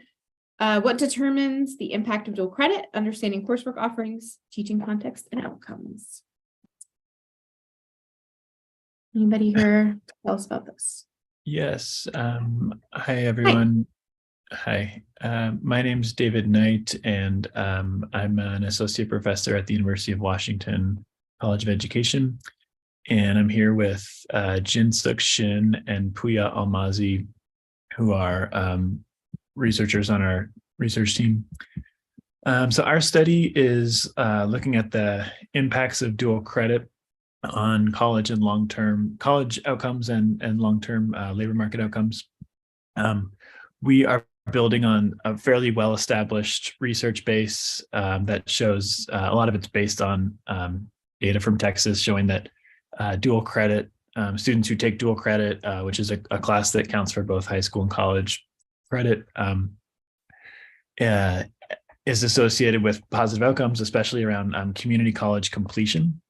But there's a couple concerns with that literature. In some prior work, we have found that the impacts of dual credit are not as large for sort of lower performing students and students who are eligible for free and reduced lunch. And so the main purpose of our study is to understand more clearly under what context and for whom dual credit has positive impacts. And so sort of our main research questions are, how does the effect of dual credit vary depending on how the course is delivered, whether it's on a high school or college campus, and then who's teaching the course, whether it's a high school or college teacher. And then a second part of our study will look at sort of further unpack the mechanisms and explore staffing around dual credit. And we're interested in particular in which types of teachers are teaching dual credit. So in terms of experience, training, and gender and race and different teacher characteristics. And so I think kind of the benefit of our work and how we're adding to the literature is around more unpacking heterogeneity and the impacts of dual credit. And that's sort of, I think, where the field is. There's already a ton of work on the impacts of dual credit, but there's more work to be done, and it's a growing intervention. And so we're excited to dig in. Happy to answer any questions people have. Great, thank you. Any questions from the board? Yeah, I saw where you're asking for all of the fields in the UI wage files, and you also wanted employment location. And I just wanted to clarify, you can't use any of the location or geographic fields in that data to determine that. It's the addresses or the zip codes there are associated with oftentimes the headquarters of a business. So if it's something like a Walmart or something that has multiple locations, you may only get the headquarters. So it's not specifically where that person was working. That's helpful. Thanks for mentioning that. I think we were interested in that variable, but it wasn't going to be a key variable, but that's good to know. Okay, good.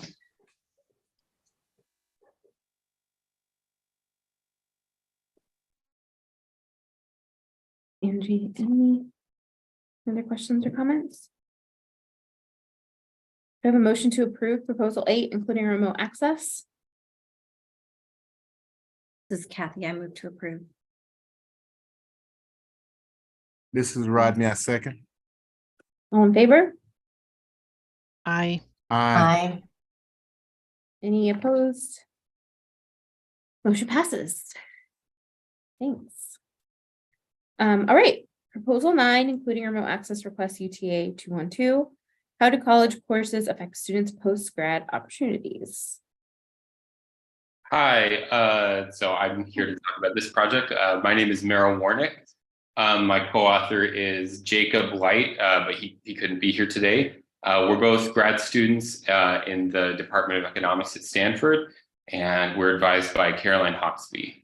And thanks for considering our project for approval. So our project is motivated by the fact that policymakers look to colleges to prepare students for their careers.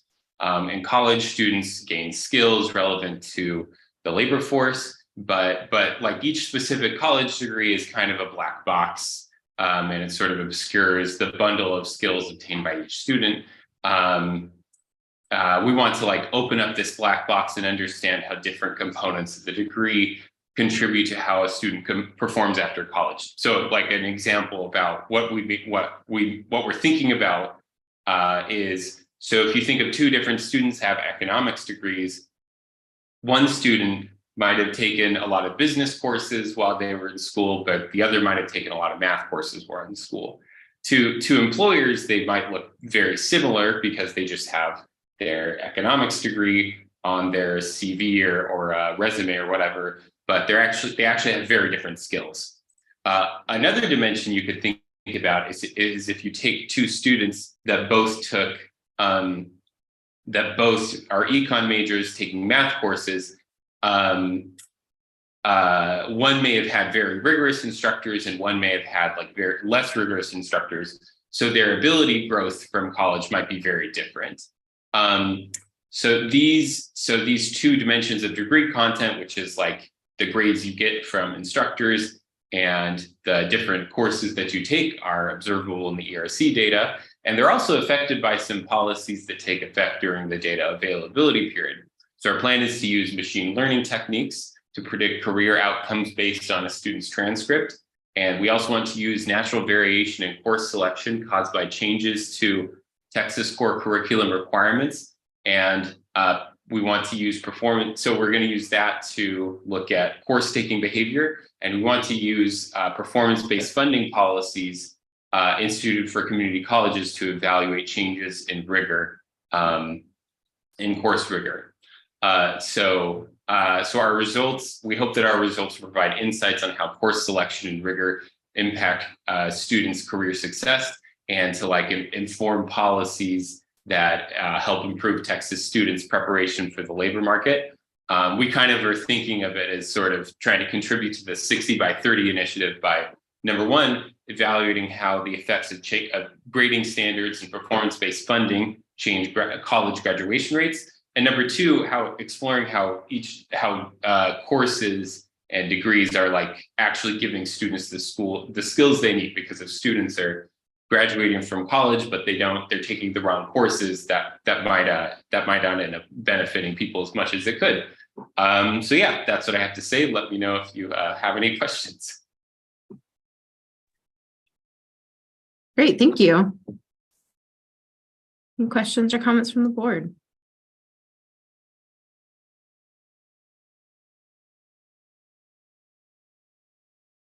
All right, do I have a motion to approve proposal 9, including remote access?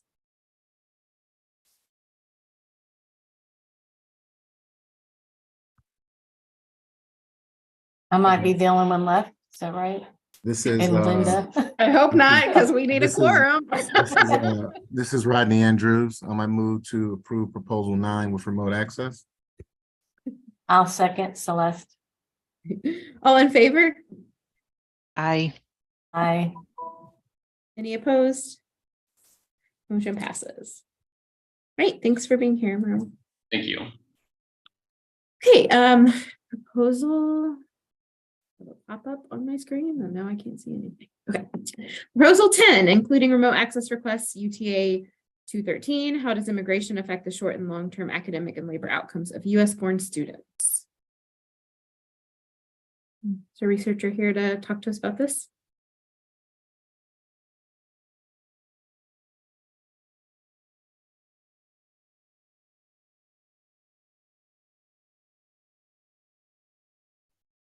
You're on mute.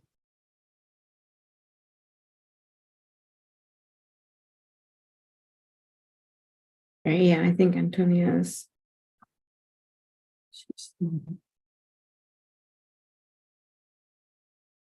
We'll give her a second to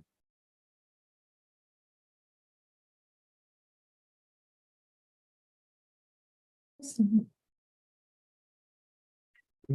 you hear me now? Yes. Yes, great. Yes. Good. Let me see. Can someone speak to be sure I can hear you all too? Can you hear us? Perfect. Yes. Thank you so much. Sorry about that. I was trying to connect from other place, but it didn't work. So yes, sorry about that. My name is Antonia. I'm a third-year PhD student at LBJ, the Public Policy School at the University of Texas at Austin. And today here I would like to present the work, how does immigration affect the short and long-term academic and labor outcomes of US-born students.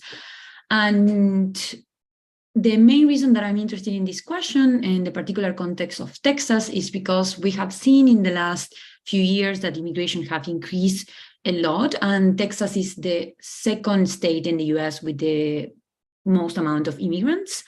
And it is still not clear how these affect the different cohorts at the elementary and secondary level.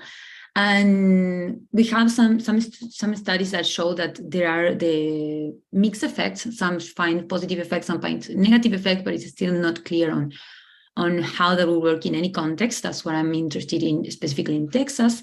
And one of the main things that this data will allow me to do is to disentangle a bit the main mechanisms that could be playing in this relationship on how students interact with non-native students. And the mechanisms that I have in mind is first to have a graph about is these students change schools or not as a response to changes in the composition in the classroom, and also if there are certain distances in the school level that could be different type of sanctions that it could happen because violence happen or because it's just difficult to maintain order when there are more students per classroom. Or the heterogeneity in the classroom is more obvious. Then in terms of how this, the other channel that I would like to explore is how these immigrants, like what do they bring to the classroom in terms of their education? Like, is this a better experience for US born students, or is it worse, and how that plays a role in this? And finally, also, I think that it could be a story about resource availability. And basically what that means is like it just that there are more students per classroom, the resources are less per student, and that we see an effect on that in terms of educational outcomes and later in labor outcomes. And the final point that I would also like to study and see what roles plays is that there are differential effects depending on the characteristic of the students. And what I'm mainly interested in is in men versus women, because previous studies have shown differential effects in other countries when there are big waves of migrants in the classrooms. And then also between a student with high and low socioeconomic status, or students with that are considered low or higher achievers. Thank you for your consideration. I'm happy to take any questions. Wonderful, thank you. Questions or comments from the board?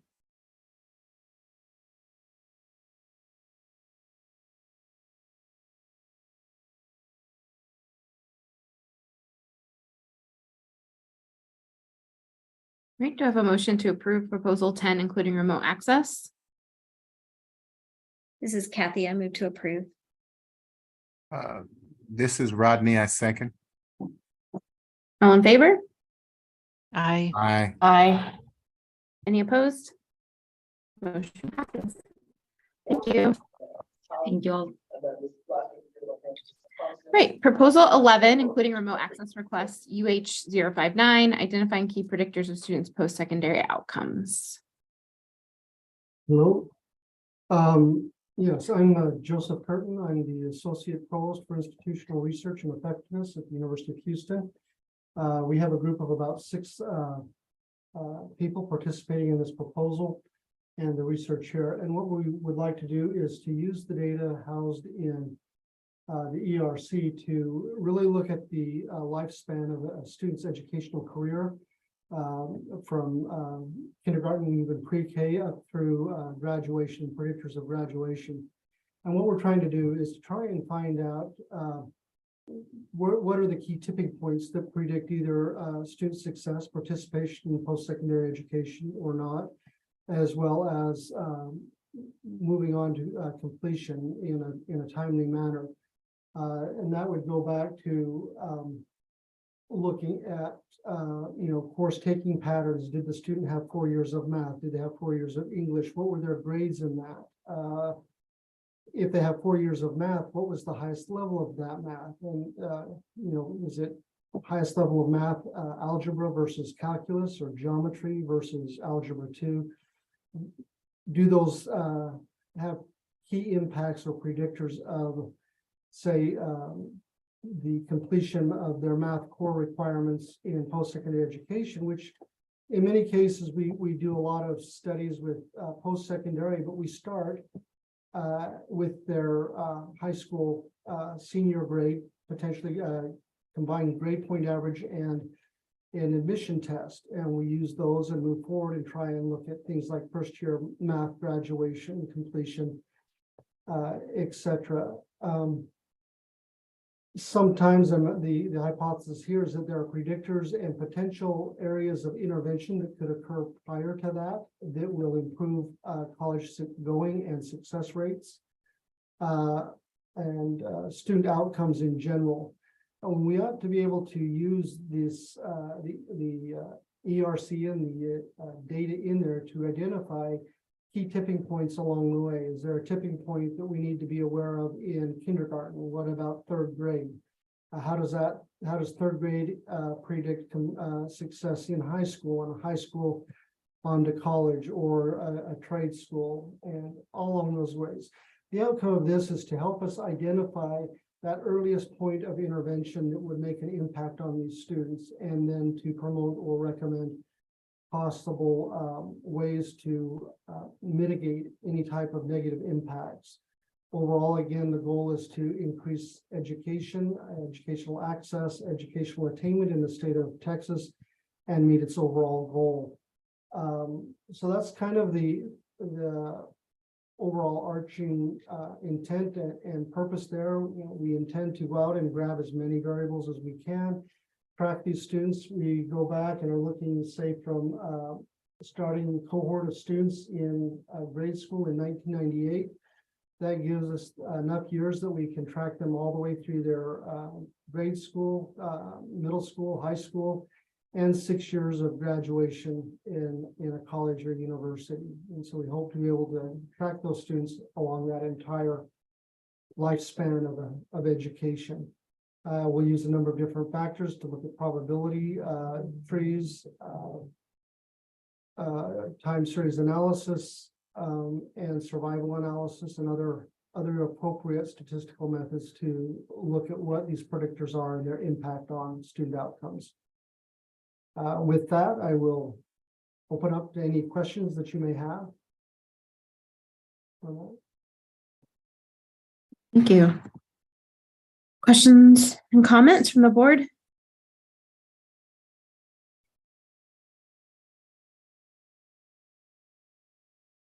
Just a comment. I think you're aware maybe from other proposals that we don't have course grades. We just have pass fail. At the K-12, yes, it'd be pass fail. Yeah, at the K-12. So did the student, for example, we would be able to use in kind of a logistic or flag, did the student successfully complete a calculus course, yes or no? Did they successfully complete their writing course, yes or no? And so those would still be predictors there in just using the dichotomy of pass fail. So. Okay. Mm-hmm. Any other questions? Just out of curiosity, are you planning to concentrate on U of H more so, or really looking at the whole state? Obviously, what drives this is some of the issues and efforts and the focus of the University of Houston and to improve our own graduation rates. But we would like to do this in a comprehensive manner such that we can answer a number of different questions. I'm assuming that the hypothesis is that there may be different indicators of success for different types of institutions. Is there a key indicator that might be useful to high school counselors or advisors that say this type of student would have success at a community college or in a career technical field versus a university?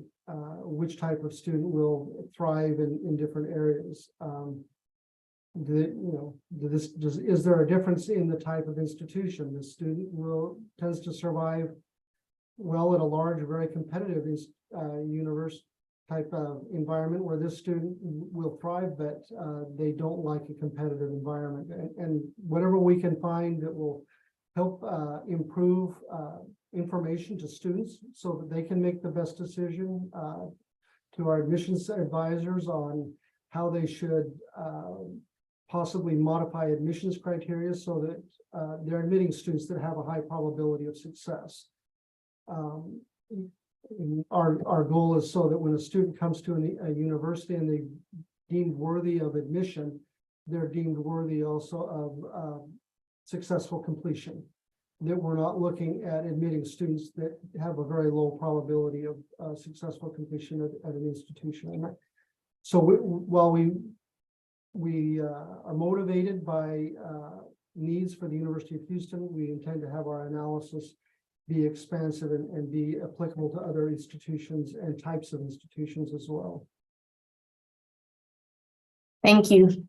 That was helpful. Great, thank you. Any other questions or comments from the board? Right, we have a motion to approve proposal 11, clear access. This is Rodney Andrews. I move to approve proposal 11, including remote access. I'll second Celeste. All in favor? Aye. Aye. Any opposed? Motion passes. Thank you. And I want to say hi to Paul Turcott, who's the THUCB alum. I see who's on this project. He taught me a lot of things. Paul will be working on this with us. So thank you very much. Good to see you, Paul. Good to see you too. All right, proposal 12, including remote access, UH060, alternative pathways to high school graduation in racialized context, the implementation and outcomes of a statewide policy. Anyone here to talk with us about this one? Hi, everyone. This is Tony Templeton from the UHERC. What we are proposing is an examination of the state's recently passed individual graduation committee policy.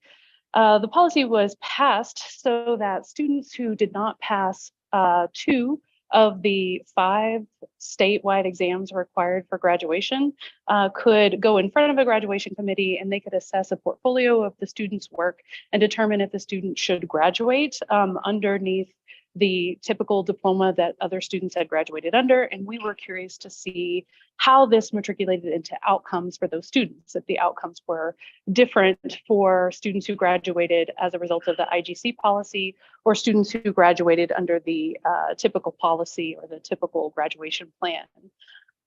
So we are interested in examining how the policy was applied across the state, which students had access to it, which school districts were offering it, the characteristics of both, and then to understand some of those both short and long-term outcomes for students graduating underneath the policy.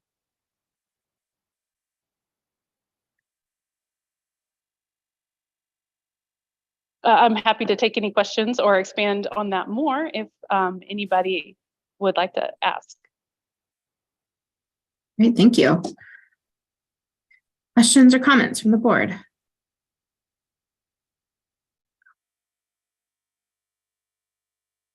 Right, do I have a motion to approve proposal 12, including remote access? I move to approve proposal 12, including remote access. This is Rodney Andrews, I second. All in favor? Aye. Aye. Any opposed? Motion passes. Thank you. Thank you. All right. Moving on to proposal 13, including remote access, UH061, proving higher ed outcomes of foster youth in Texas, proposal to evaluate campus support services. I think we have 2 Tonys in a row. Yes, I know. Hi, I'm Tony Watt. Nice to see everyone. Thanks for hearing us out on this proposal.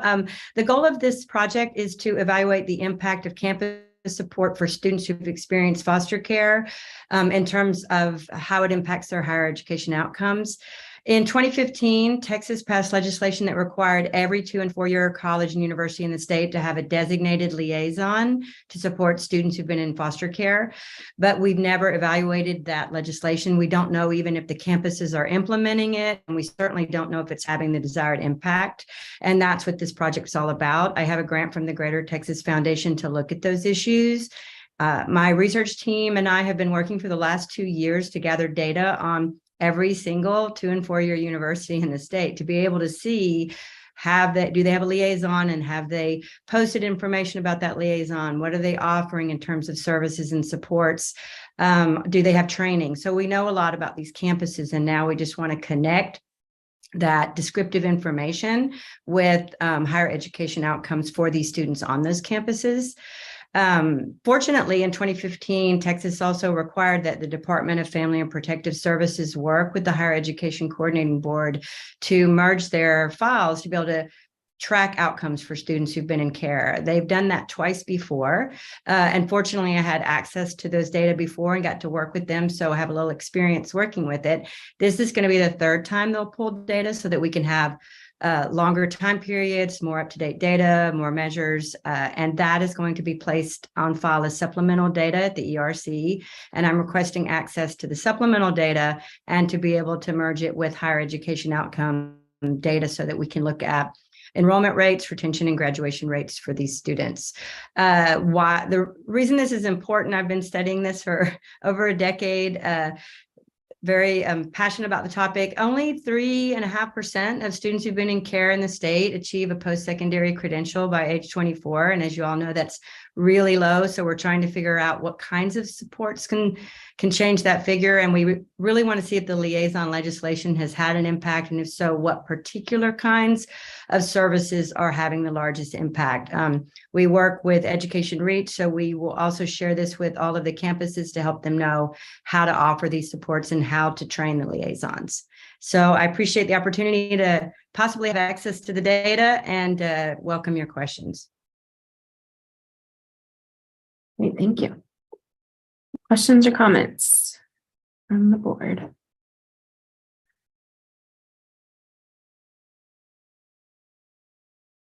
Right. So I was noticing, what is the supplemental data? The supplemental data is, it's not there yet. This is something that the DFPS and the coordinating board are working to put together.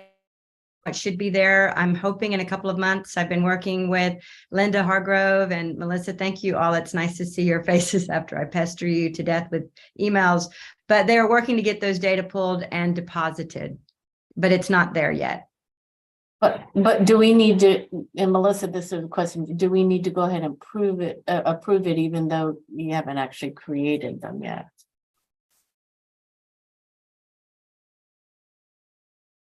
We can't hear you. Sorry, there I'm you go. Yeah, I think, I mean, that's what we do with a lot of It's projects. part of the with proposal, right? Like data. Right, Yeah. right. You don't always have the data right then and there. Yeah. Right.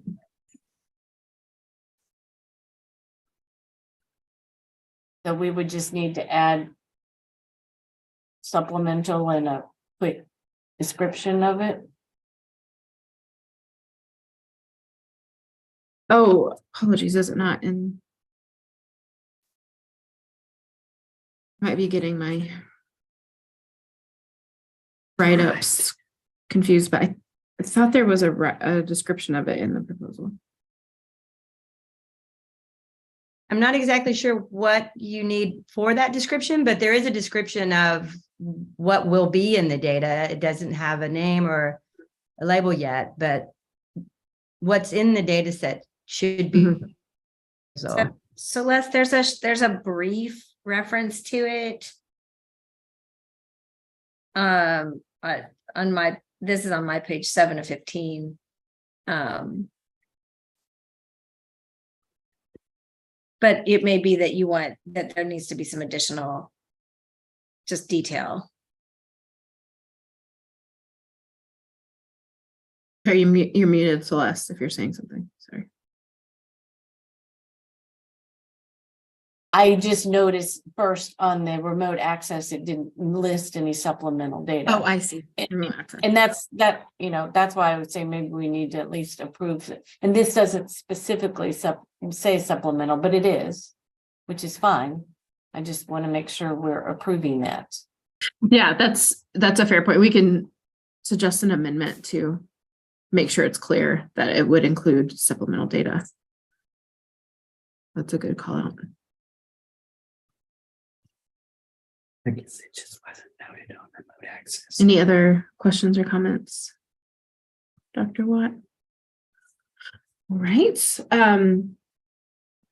Another important population in the state to be paying attention to. Do I have a motion to approve proposal 13, including remote access with the amendment to add the indication of supplemental data?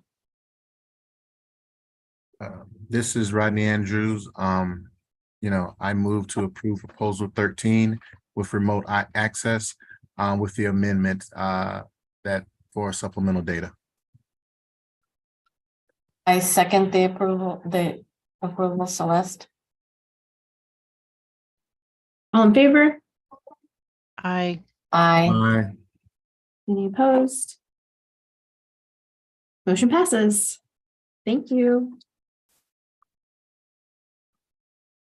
Great. Proposal 14, including remote access request UH062, the effect of diesel school bus emissions on student achievement. Hi, so I'm Miranda Yoder. I'm a PhD student in economics at the University of Maryland.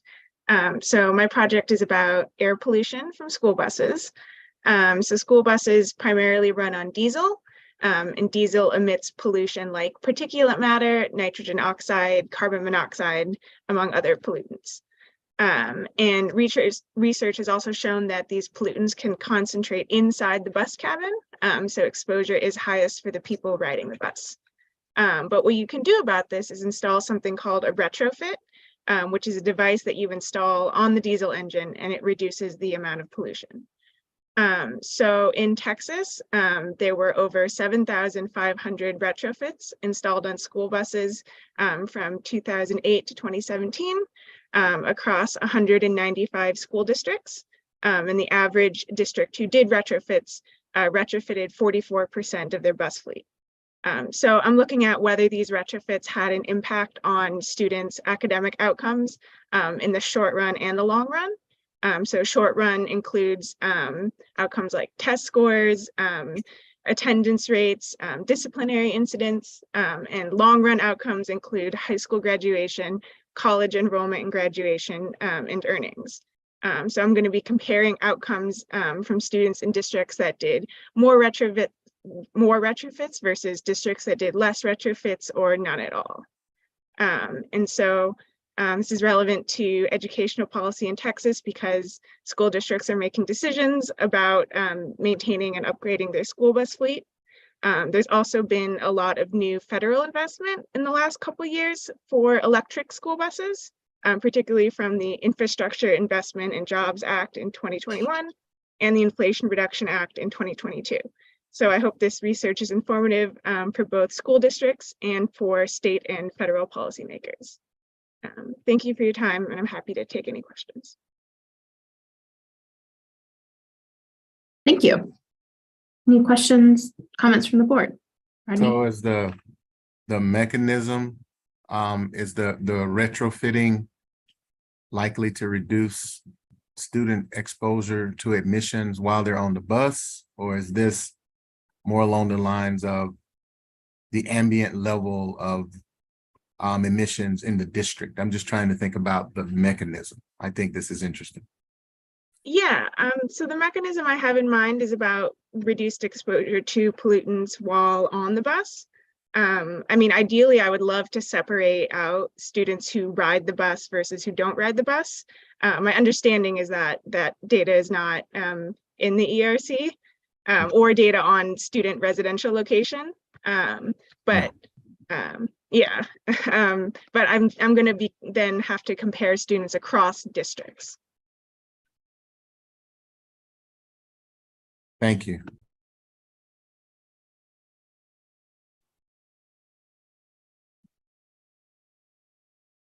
Any other questions or comments? Do I have a motion to approve proposal 14, including remote access? This is Rodney Andrews. I move to approve proposal 14, including remote access. I'll second. This is Celeste. All in favor? Aye. Aye. Any opposed? Motion passes. Thank you. Thanks to all the researchers who told us about the work today. Before we adjourn, thanks to the board members again. I know it's a lot of effort and really appreciate it. So do I have a motion to adjourn? Before oh wait, I'm so sorry. I'm gonna be that person. I'm so sorry. I literally want to be that person. Just to say, I'd like to go back, not to take action on, just, I don't even know where this fits in the agenda, but I want to go back to a comment Celeste made connected to Rodney's proposal about revisiting the way we think about data as it shifts in, where there are moments where similar data that have been approved, but they shift into new forms. New reports across new reports. Thank you. Yeah, exactly. Get treated, and I say that neutrally, but just to have that comment, because she's right that we now have a couple of versions of that that maybe ties again to some of the conversations we had in the fall about potential consent agenda and things of that sort. Yeah, and I totally agree with the higher ed data, but also TEA, for instance, that whole course complete the class roster. I mean, are those going to be considered the same, or do we have to have data amendments? Yes. Like maybe just the general, how do we want to treat circumstances of that sort as they have and will continue to present. Now I'm done. No more words. Yeah, no, that's a great point. Thank you, and Celeste for bringing these up, because it's a fair point. The researchers, right? So absolutely, yeah. All right, then. Sorry, lost my train of thought. Do I have a motion to adjourn? This is Rodney. I motion to adjourn. I'll second Celeste. Thank you. Yay, all in favor? Aye. Aye. Motion passes. Thank you all so much for all your hard work, and thank you. If any researchers are left, thank you so much for being here. Love to hear the cool work y'all are doing. All right, bye everybody. Bye. Thank you. Bye.